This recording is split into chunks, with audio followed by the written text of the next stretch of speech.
لیکن مسیح نے اس وقت سارے گناہوں کا بوجھ اپنے اوپر لیا، ساری تکلیفیں، ساری پریشانیاں، اور اس نے صلیب پر اپنی جان دے دی۔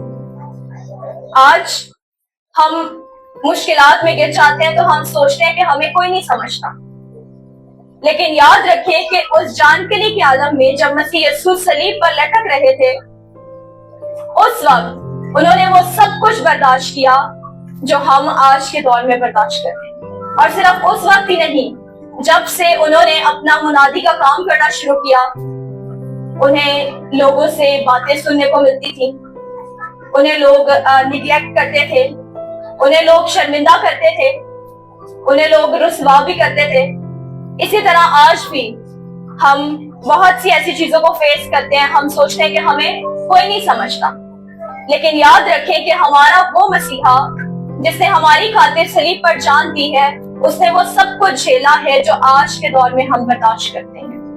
کہیں نہ کہیں، کبھی نہ کبھی ہم مشکلات میں گرتے ہیں، دکھوں میں آتے ہیں، تکلیفیں آتی ہیں، دردیں ہوتی ہیں، لیکن یاد رکھیں کہ وہ درد، وہ تکلیف جو اس نے ہماری خاطر سہا ہے، یہ چھوٹی چھوٹی تکلیفیں اس کے سامنے کچھ بھی نہیں۔ اس نے ہماری خاطر کانٹوں کا تاج پہن لیا ہے، کوڑوں کی مار کھا لی ہے۔ ہم یہ موویز بنتی ہیں اس ساری سینری پہ، اگر ہم ان ویڈیوز کو ہی دیکھیں تو ہماری روح کانپ جاتی ہے۔ تو یہ جو ہمیں چھوٹی چھوٹی پینز ہوتی ہیں، یہ تو اس کے سامنے کچھ بھی نہیں ہے۔ اگر ہمارے ہاتھ میں ایک چھوٹی سی خراش بھی لگ جائے تو ہم ایسے ریئیکٹ کرتے ہیں جیسے پتہ نہیں کیا ہو گیا، لیکن اس کے ہاتھوں پاؤں میں کیل ٹھونکے گئے، اور اس نے وہ سب کس لیے برداشت کیا؟ ہمارے لیے۔ لیکن آج کے دور میں چونکہ ہماری مسیح سے محبت بہت کم ہو چکی ہے، لوگ دنیا داری میں الجھ گئے ہیں، چھوٹی سی مشکل آتی ہے ہم اسی خدا کو کوستے ہیں، چھوٹی سی پریشانی آتی ہے ہم اسی خدا کو کہتے ہیں ربا میرے نال ہی انج کرنا سی۔ ہم نہیں سوچتے کہ اس مسیح نے ہماری خاطر کیا کچھ سہا ہے۔ آزمائشیں انہی پہ آتی ہیں جو اس کے پسندیدہ ہوتے ہیں۔ وہ پھلدار درختوں کی کانٹ چھانٹ کرتا ہے، لیکن جب آزمائشیں آتی ہیں تو ہمارے مسیحی بہن بھائی گر جاتے ہیں، خدا کے خلاف ہو جاتے ہیں، مسیح کے خلاف بڑبڑانا شروع کر دیتے ہیں، جس طرح بنی اسرائیل نے کیا تھا۔ میرے عزیزوں، اس نے کہا کہ میں پیاسا ہوں۔ اس کی یہ پیاس صرف جسمانی نہیں تھی، بلکہ ایک روحانی پیاس تھی۔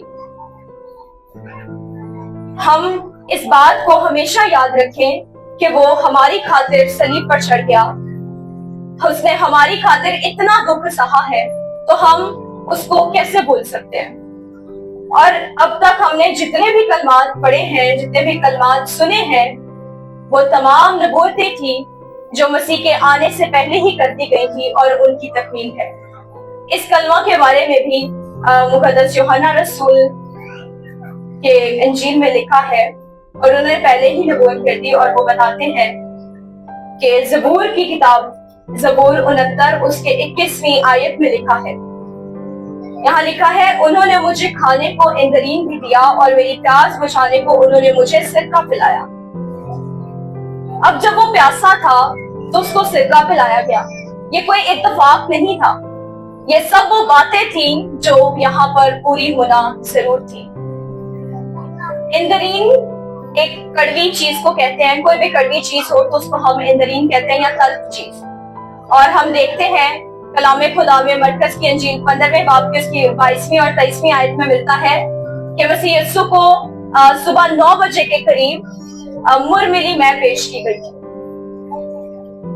جو ایک کڑوی جڑی بوٹی ہوتی ہے، جس سے جو مجرم ہے اس کو تکلیف کا احساس کم ہوتا ہے۔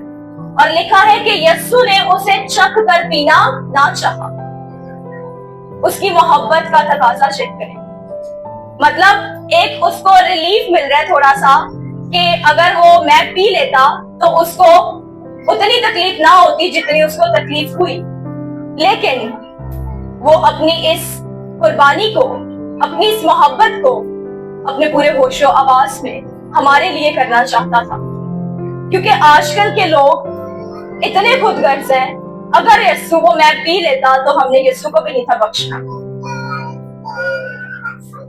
اسی لیے مسیح نے ہماری خاطر دکھوں کو برداشت کرنے کے لیے اس نے وہ میچ چکھی لیکن پی نہیں، اور پھر 3 بجے کے قریب اسے سرکہ پیش کیا گیا، کیونکہ اس وقت وہ شدید پیاسا تھا، اور جب اس کو وہ سرکہ پیش کیا گیا تو اس نے تھوڑا سا سرکہ پیا۔ میرے عزیزوں، جب ہم سنتے ہیں کہ پیاسا، تو ہم جب گرمی میں ہوتے ہیں، شدید گرمی میں ہوتے ہیں، آپ امیجن کریں کہ 6 گھنٹے سے وہ ایک جھلسا دینے والی دھوپ میں مسلسل صلیب پر لٹکا ہوا ہے۔ اس کی پیاس تو واجبی ہے، لیکن یہ پیاس ایک انسانی پیاس تک محدود نہیں ہے، وہ پیاسا ہے ہمارے لیے۔ آج ہم اپنے آپ کو خدا کے تابع نہیں کرتے، ہم خدا کے لیے پیاسے نہیں ہیں۔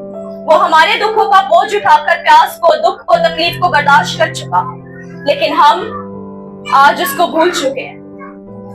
ہر سال ہم یہ دن مناتے ہیں، ہم سیلیبریٹ کرتے ہیں، تیار ہوتے ہیں، نئے کپڑے پہنتے ہیں، خوشی مناتے ہیں، بھول جاتے ہیں۔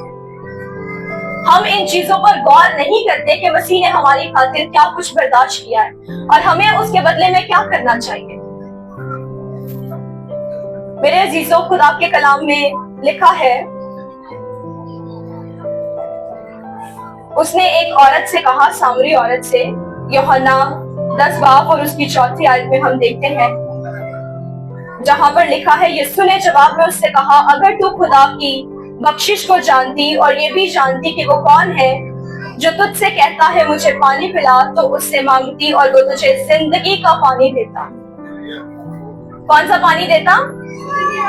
زندگی کا پانی۔ کیسی غور طلب بات ہے کہ وہ خدا، وہ مسیحا جو خود زندگی کا پانی ہے، وہ اب پیاسا ہے۔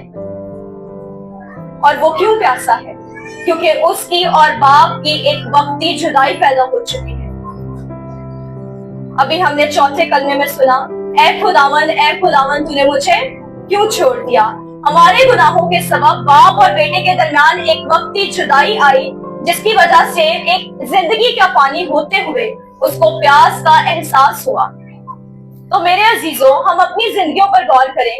صرف کچھ دیر کے لیے مسیحا باپ سے جدا ہوا اور اسے جسمانی پیاس کا احساس ہوا، اور ہم جب خدا سے دور ہو جاتے ہیں، اس کے بیٹے یسوع سے دور ہو جاتے ہیں، اس کے کلام سے دور ہو جاتے ہیں، تو پھر ہماری پیاس کس قدر بڑھ جانی چاہیے۔ ہم دنیا کی فکروں میں گر جاتے ہیں، ہم بہت ہاتھ پاؤں مارتے ہیں، لیکن کچھ حاصل نہیں ہوتا، صرف اسی لیے کہ ہم باپ اور اس کے بیٹے سے جدا ہو جاتے ہیں۔ میرے عزیزوں، وہ آج بھی ہم سے ویسی ہی محبت کرتا ہے، اور وہ اس کے کلام میں لکھا ہے کہ وہ کسی کی ہلاکت نہیں چاہتا، وہ چاہتا ہے کہ سب کی توبہ تک نوبت پہنچے۔ اس کی پیاس، ہماری پیاس بھی ایسی ہی ہونی چاہیے۔ ہم بھی خدا کے لیے پیاسے ہوں، ہم بھی اس کے کلام کے لیے، اس کی منہ کی میٹھی باتوں کے لیے پیاسے ہوں۔ تو میرے عزیزوں، آج ہمیں اپنی زندگیوں پر غور کرنا ہے کہ ہم کیا اس کی بھوک اور پیاس رکھتے ہیں اپنے اندر۔ وہ جملہ جو اس نے جانکنی کے عالم میں کہا کہ میں پیاسا ہوں، کیا ہم اس جملے کی گہرائی کو سمجھتے ہیں کہ وہ کس کے لیے پیاسا ہوا؟ ہمارے لیے، ہماری وجہ سے۔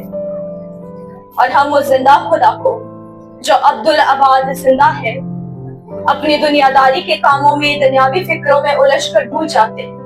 آج ہمیں اپنی زندگیوں پر غور کرنے کی ضرورت ہے، اور خدا کا کلام ایک وعدہ کرتا ہے۔ مقدس یوحنا کی انجیل 7واں باب اس کی 37ویں اور 38ویں آیت میں لکھا ہے کہ اگر کوئی پیاسا ہو تو میرے پاس آ کر پیے، جو مجھ پر ایمان لائے گا اس کے اندر سے، جیسا کہ کتاب مقدس میں آیا ہے، زندگی کے پانی کی ندیاں جاری ہوں گی۔ تو میرے عزیزوں، آج اپنی زندگیوں پر غور کریں۔ اگر ہم پیاسے نہیں ہیں تو ہمیں اپنے اندر اس بھوک اور پیاس کو پیدا کرنے کی ضرورت ہے، اور یہ تب پیدا ہوگی جب ہم مسیح کی کامل محبت کو اپنی زندگیوں میں پہچانیں گے۔ 7 صلیبی کلمات کو سن لینا کافی نہیں ہے، ان پر عمل کرنا، مسیح کی محبت کو پہچاننا اور اس کے جلال کا تجربہ کرنا ہمارے لیے واجبی ہے۔ آج ہم بہت قریب ہیں کہ مسیحا آنے والا ہے. ہم دنیا بھر میں دیکھ رہے ہیں جنگ و جدل کا دور ہے, مشکلات ہیں, پریشانیاں ہیں, تمام لکھی ہوئی باتیں آہستہ آہستہ پوری ہو رہی ہیں. اب ہمارے پاس وقت بہت کم ہے. ہمیں اپنے آپ کو پہچاننا ہے, اپنی زندگیوں کو پہچاننا ہے, مسیح کی محبت کو پہچاننا ہے اور اس کے پیچھے چلنا ہے. میرے عزیزو, خداوند اس کلمہ کے وسیلہ سے آپ سب کو برکت دے. آمین.